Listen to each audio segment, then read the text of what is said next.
একজন পুরুষের আয় ও সম্পদের উপর সবচেয়ে বেশি হক কার থাকে, আসুন জেনে নেই। এক হুজুরের কাছে এক ব্যক্তি গেল এবং একটি প্রশ্ন করল। হুজুর খুব সুন্দর করে উদাহরণ দিয়ে উত্তর দিলেন।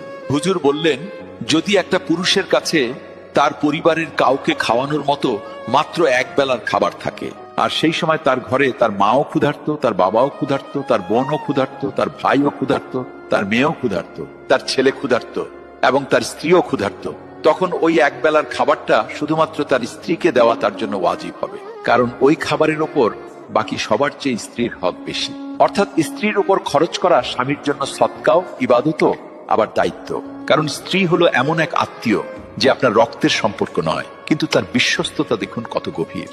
মা, বাবা, ভাই বোন আপনার নিজের রক্ত, কিন্তু স্ত্রী হলো এমন এক সম্পর্ক যা আপনার ভাগ্যে বা নসিবের মাধ্যমে আপনি পান।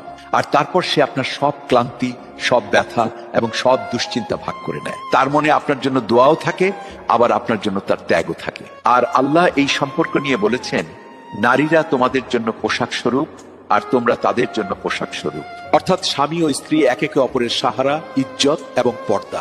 তাই স্ত্রীর ওপর খরচ করা শুধু ফরজ নয়, বরং এটা ভালোবাসার বহিঃপ্রকাশ এবং সৎকাও।